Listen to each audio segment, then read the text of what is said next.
नमस्कार मित्रों, मैं डॉक्टर राजकुमार हिंदी नवजीवन चैनल में आप लोगों का स्वागत करता हूं। हम लोग क्रमशः रामचरितमानस अयोध्या कांड का पाठ इस समय चल रहा है, अध्ययन चल रहा है। उसी कड़ी में आज हम लोग पुनः अध्ययन करेंगे। राजा दशरथ कैकेयी के संवाद चल रहे हैं।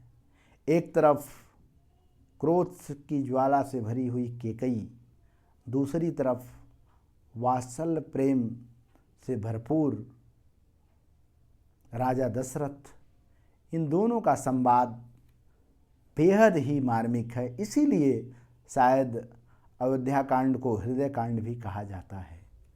आइए आज हम लोग आगे का अध्ययन करते हैं।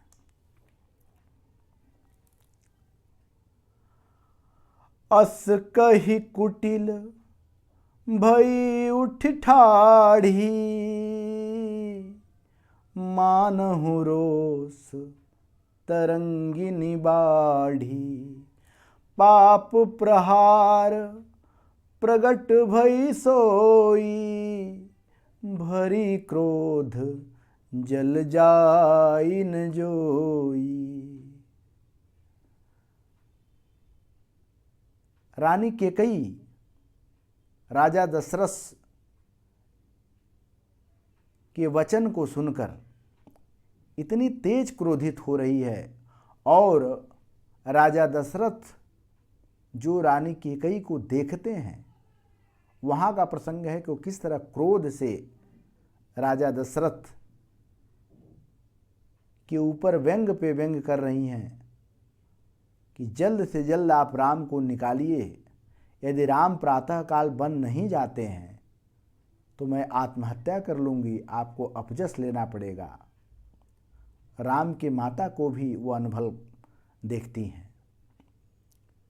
तो वही का यह दृश्य है कि अस कही कुटिल भई उठ ठाढ़ी। रानी कैकेयी जब राजा दशरथ के वचनों को सुनकर क्रोध से उठ खड़ी हो गई। अस कही कुटिल भई उठ ठाढ़ी, ऐसे रानी कैकेयी कुटिल स्वभाव से खड़ी हुई। मानहु रोष तरंगिनी बाढ़ी, मानो जैसे क्रोध से कोई नदी उमड़ गई हो। इस तरह जैसे कैकेयी खड़ा होती है, जैसे बाढ़ आता है तो एकदम बिल्कुल चारों तरफ हाहाकार मच जाता है, उसी तरह कैकेयी का इस समय रोष धारण करके खड़ी होती है, और ऐसा लगता है कि बाढ़ आ गई है। पाप पहाड़ प्रकट भई सोई, जिस तरह नदी पहाड़ से प्रकट होती है, उसी तरह कैकेयी के मन में जो क्रोध यह जो पैदा लिया है, जन्म लिया है, एक तरह से पाप से क्रोध, वह नदी पाप रूपी से प्रकट हुई है।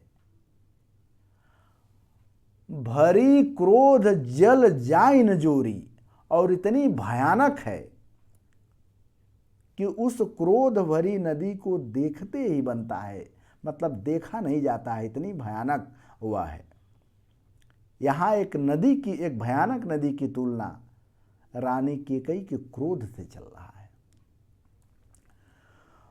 दो बर कूल कठिन हठ धारा, भंवर कुबरी बचन प्रचारा। ढाहत भूप रूप तरुमूला, चली विपति वारिधि अनुकूला। दो बर कूल कठिन हठि धारा, कितनी जैसे नदी की दो धाराएं होती हैं, इसी तरह रानी कैकेयी के जो दो वरदान हैं, ठीक है, वह उसके दो किनारे हैं, और बीच जो हठ रूपी वचन है कि मनो पूरा करिए। दो वरदान कौन कौन सा है? पहला वरदान क्या है कि आप भरत का राज तिलक करिए, युवराज बनाइए। दूसरा वरदान क्या है कि मुनि वेश धारण करके उदासीन भाव से राम अयोध्या को छोड़कर वनवास जाए।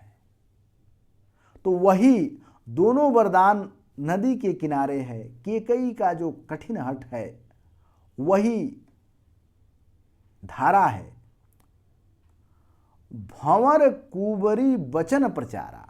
और जिस तरह नदी में भंवर होती है, जो सबसे भंवर सबको लेके डूबती है, वह भंवर क्या है? भंवर कुंवरी, जो मंथरा का वचन है। कुंवरी मतलब मंथरा, मंथरा कुंवरी थी। जो कुंवरी मंथरा है वही चढ़ा बढ़ाकर वही भंवर का काम कर रही है। यानी मेन केंद्र बिंदु में जिस तरह नदी का भंवर मेन केंद्र बिंदु होता है, इसी तरह रानी के हठधारा का भी मुख्य केंद्र जो है कि रानी केकई का हठधारा का मुख्य केंद्र यहाँ मंथरा है। क्योंकि रानी मंथरा, अगर मंथरा रानी को नहीं सिखाती तो रानी कभी भी ये वरदान नहीं मांगती। ढाहत भूप रूप तरु मूला। और नदी, जो क्रोध रूपी नदी है, क्या कर रही है? ढाहत भूप रूप तरुमूला। वह राजा दशरथ रूपी जो तरु है, जो पेड़ है, उस वृक्ष को पूरे वह गिराने के तुली है, यानी उनको मारने पे तुली है।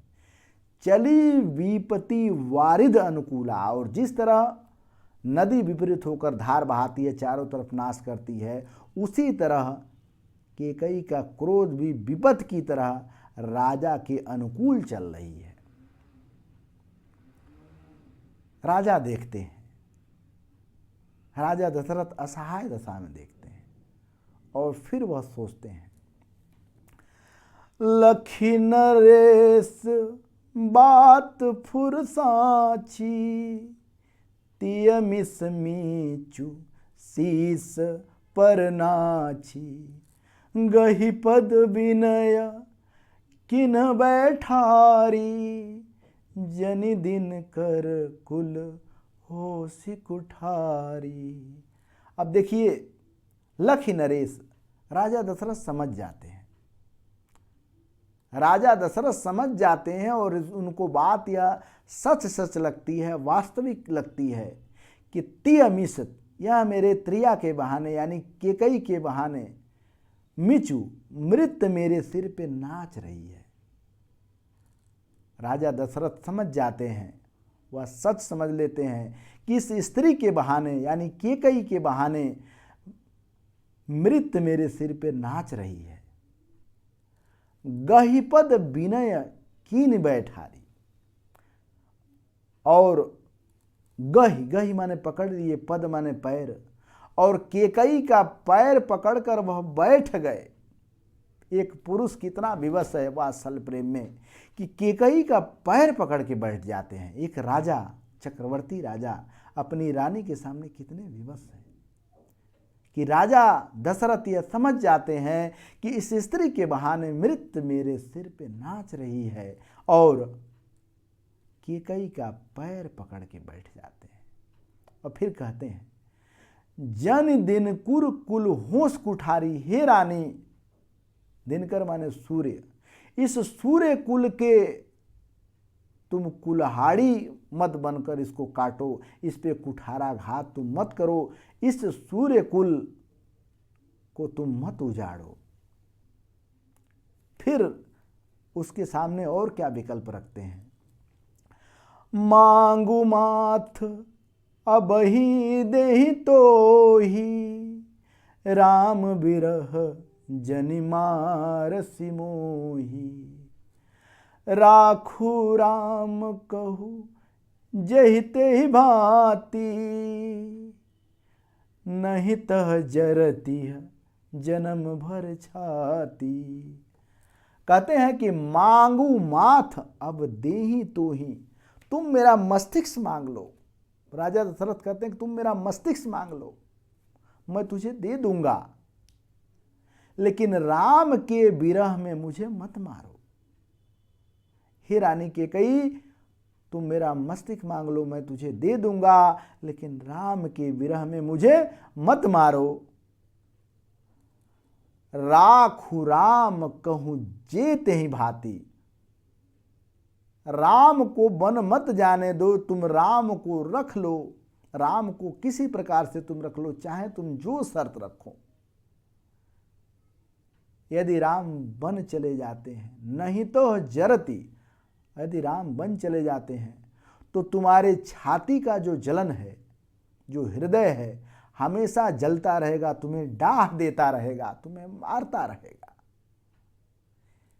देख व्याधि असाध नृप, परहु धरनी धुनि माथ, कहत परम आरत बचन, राम राम रघुनाथ। और राजा ने देखा कि रानी केकई का जो जिद है वह असाध्य रोग के समान है। देख व्याधि असाध्य नृप, राजा केकई,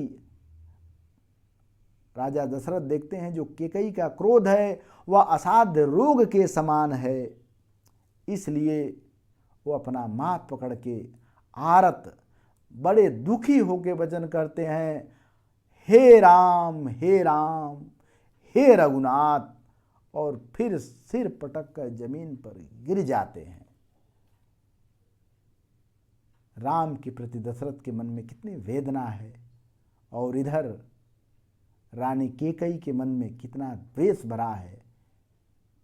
जो रानी केकई राम से इतना प्रेम करती थी, एक मंथरा के कहने पे कितना भयानक, वह पूरे कुल का नाश करने के लिए एक भयानक नदी का रूप धारण कर लिए।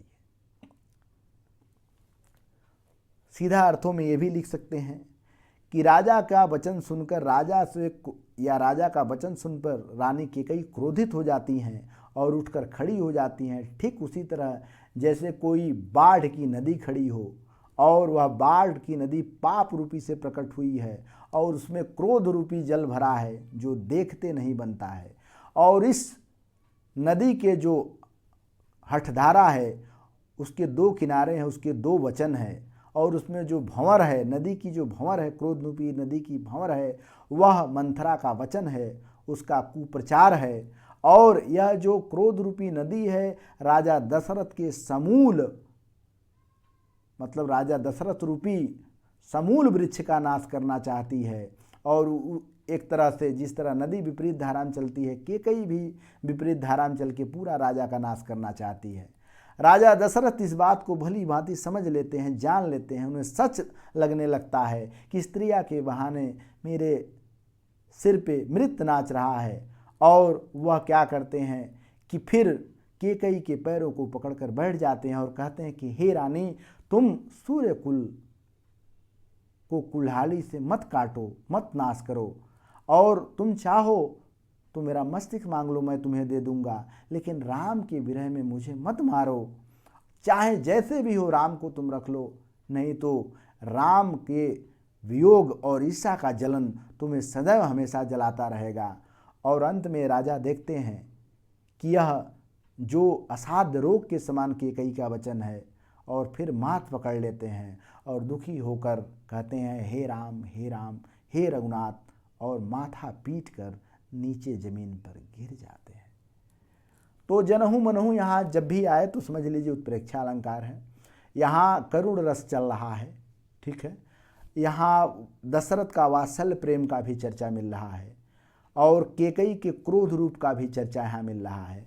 फिर वही उत्प्रेक्षा अलंकार है, उसके बाद दृष्टांत अलंकार है, अंत्यानुप्रास अलंकार है, और जो भाषा है वह अवधि है, साहित्यिक अवधि है, ये भी ध्यान रखिएगा, ठीक है। इस तरह आप लोग बने रहिए हिंदी नवजीवन चैनल के साथ, जीवन को चरितार्थ करते हुए अयोध्या कांड को सुनते रहिए, ज्ञान के लिए और शिक्षा के लिए, दोनों के लिए सुनते रहिए। बने रहिए हिंदी नवजीवन चैनल के साथ। बहुत बहुत धन्यवाद। फिर मिलते हैं हम लोग अगले वीडियो में। बहुत बहुत धन्यवाद।